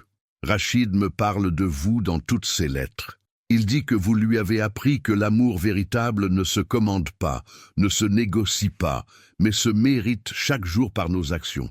Venez me voir, ma fille. J'ai des choses à vous transmettre, des histoires de famille, mais aussi quelque chose de plus précieux. Avec toute ma tendresse, Amina Al-Mansour. » Les larmes aux yeux, Claire leva les yeux vers Rachid. Elle m'appelle sa fille, parce que c'est ce que tu es pour elle, pour nous tous. Rachid prit ses mains. « Tu veux y aller ? Je sais que tu as peur de l'avion. Je sais que Dubaï t'impressionne, mais... » Bien sûr que je veux y aller, l'interrompit Claire. Cette femme m'a donné sa bénédiction quand elle ne me connaissait même pas. Je lui dois au moins une visite. Emma, qui avait lu la lettre par-dessus l'épaule de sa sœur, s'essuya discrètement les yeux. « Vous partez quand ?»« La semaine prochaine, après la conférence de Paris, » répondit Rachid. Grand-mère voulait que Claire finisse d'abord ses obligations professionnelles. Elle dit qu'une femme d'affaires doit honorer ses engagements. Ils rentrèrent à la maison dans un silence ému, chacun perdu dans ses pensées. Le soir tombait doucement sur Lyon, et leurs panneaux solaires commençaient à puiser dans leurs batteries pour éclairer les foyers qu'ils alimentaient. En passant devant la vitrine de Maurice, Claire s'arrêta. Le fleuriste préparait sa fermeture dominicale, mais il leur fit signe d'entrer. « Mes amis, dit-il avec chaleur, j'ai quelque chose pour vous. » Il disparut dans son arrière-boutique et revint avec un bouquet magnifique, des iris violets, exactement semblables à ceux que Claire avait achetés lors de leur première rencontre. « Pour célébrer, dit-il simplement. Il paraît que vous allez conquérir Dubaï maintenant ? » « Pas conquérir, sourit Claire en respirant le parfum familier des fleurs. Juste partager. De retour chez eux, Claire disposa les iris dans leur vase habituel. Le même vase que Rachid avait cassé le jour où elle avait découvert qu'il était son employeur et qu'elle avait fait réparer chez un céramiste du Vieux Lyon. Tous les fragments avaient été recouverts d'or, selon la technique japonaise du kintsugi, transformant les fissures en lignes dorées qui rendèrent l'objet plus beau qu'avant. « C'est nous, ça, » dit-elle en montrant le vase à Rachid. « Nos fissures, nos erreurs, nos doutes, tout ça nous a rendus plus forts, plus beaux. » Rachid l'entoura de ses bras, respirant comme toujours ce parfum de lavande qui n'avait jamais quitté Claire. « Tu sais ce que je me dis parfois, » murmura-t-il. « Si je n'avais pas eu ce geste stupide de payer tes courses ce jour-là, si tu n'avais pas eu la dignité de ne pas me remercier avec excès, si nous n'avions pas eu le courage de nous avouer nos sentiments, nous nous serions trouvés autrement, » le coupa Claire avec conviction. « Les âmes sœurs finissent toujours par se reconnaître. C'était écrit, Rachid, pas dans les étoiles, mais dans nos cœurs. » Cette nuit-là, ils s'endormirent enlacés, rêvant de sable doré et de vieilles femmes pleines de sagesse, de projets qui illumineraient le monde et d'amour qui survivent à tout. Au petit matin, Lyon s'éveilla sous leurs fenêtres, et quelque part dans ses banlieues, leurs installations solaires captaient déjà les premiers rayons du soleil, transformant la lumière en énergie, l'énergie en espoir, l'espoir en changement. Car c'était ça, finalement, l'héritage de Claire et Rachid. Avoir prouvé qu'on peut changer le monde en restant fidèle à soi-même, qu'on peut construire un empire sans perdre son âme, et qu'on peut aimer au-delà des différences sans les nier. Leur histoire, commencée par hasard dans une épicerie de quartier, était devenue une légende moderne qui inspirait d'autres couples, d'autres entrepreneurs, d'autres rêveurs. Une légende qui murmurait à tous ceux qui l'entendaient qu'il suffit parfois d'un geste simple, d'un regard échangé, d'une main tendue pour que tout change. Et dans les rues de Lyon, les gens continuaient de se croiser, de se regarder, de tomber amoureux, perpétuant cette magie quotidienne qui fait que quelque part, toujours, un cœur trouve son chemin vers un autre cœur. Parce que l'amour, le vrai, celui qui transforme les vies et illumine les mondes, ne connaît ni frontières ni conditions. Il ne connaît que le courage de ceux qui osent le vivre.